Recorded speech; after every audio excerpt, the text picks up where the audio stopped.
Assalamualaikum warahmatullahi wabarakatuh. Pemirsa gapai kemuliaan yang dirahmati Allah, perjalanan kehidupan terkadang membawa kita terperosok dan jatuh ke dalam berbagai kesulitan hidup.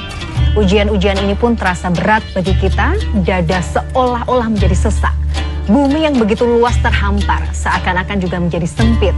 Apakah keadaan membuat kita tetap ridho dan bersabar, atau justru menyeret kita ke dalam kegelisahan dan keputusasaan? Nauzubillah. Jangan sampai. Nah pemirsa, sudah tahu ya cluenya ya. Hari ini insya Allah kita akan mengkaji tema yang sangat menarik, yakni ubah masalah menjadi berkah.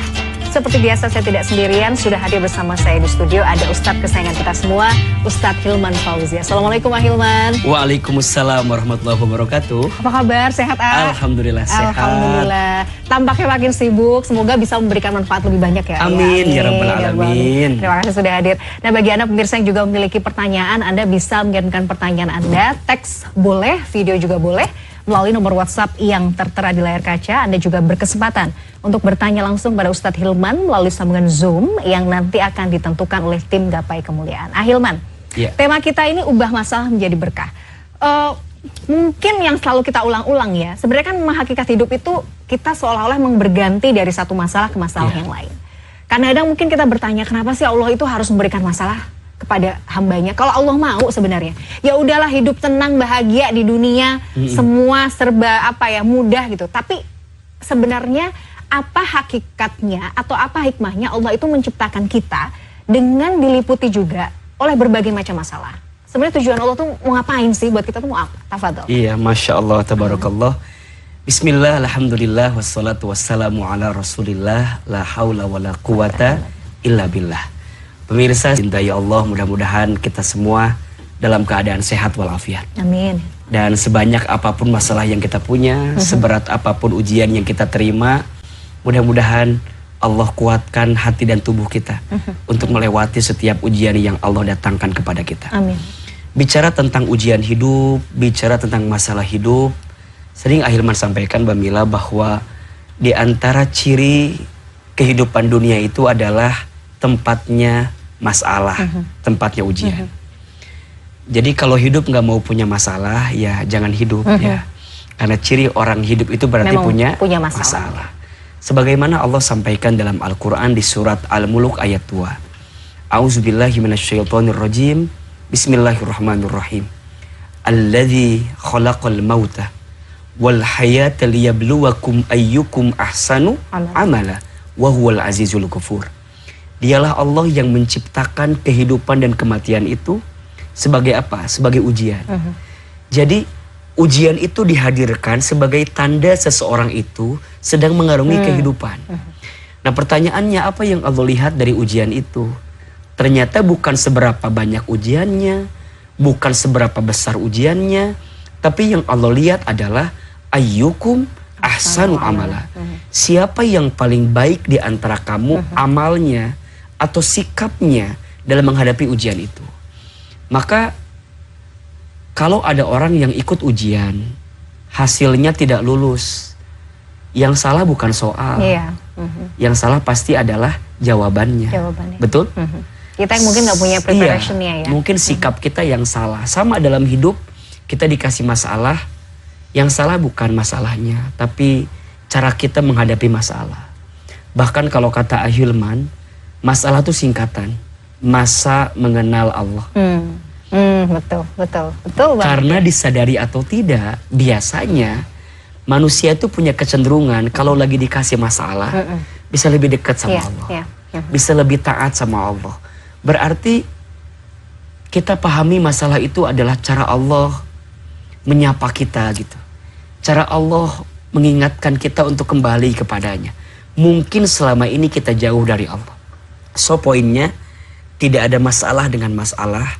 Yang sering jadi masalah adalah cara kita, sikap kita menghadapi masalah.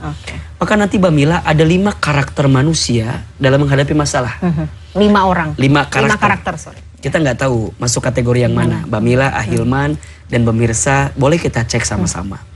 Yang pertama, ada yang namanya, mohon maaf ya, orang bodoh.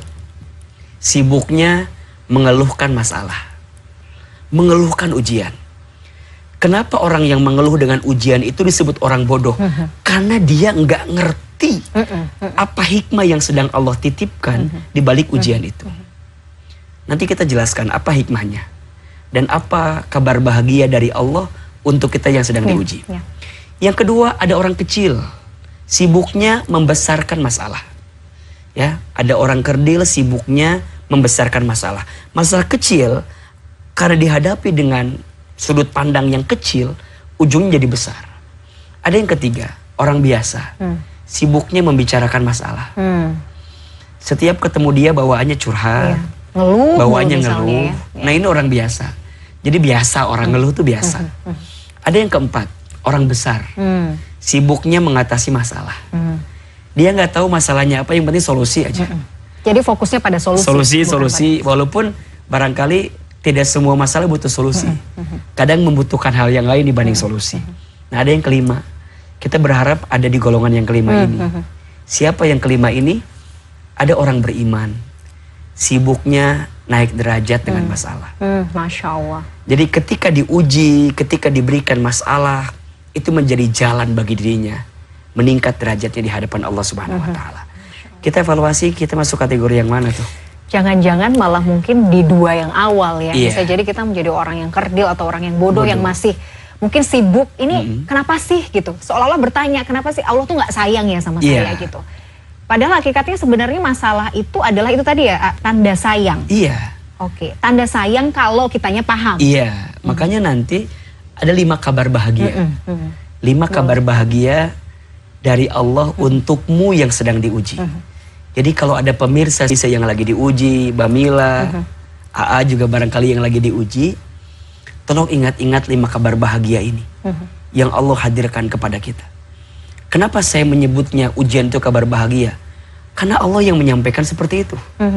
Sebagaimana disebutkan di surat Al-Baqarah ayat 155, 156. Allah berfirman, Bismillahirrahmanirrahim. Walanabluwannakum bisyai'im minal khawfi wal ju'i wa naqsim minal amwali wal anfusi wath thamarat wa basyiris sabirin. Perhatikan.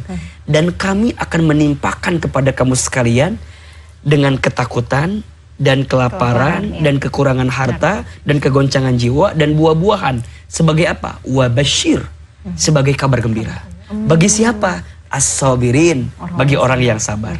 Siapa orang yang sabar itu? Lanjutkan ayatnya. Alladzina idza asabatuhum musibah qalu inna lillahi wa inna ilaihi rajiun. Orang yang sabar itu orang yang ketika diberi musibah, dia hanya mengatakan, semua milik Allah dan semua akan kembali kepada Allah. Maka tadi betul kata Bamila, kita mendapatkan kabar gembira ketika diuji apabila kita sabar. Dan sekarang kabar gembiranya apa? Kabar bahagianya apa?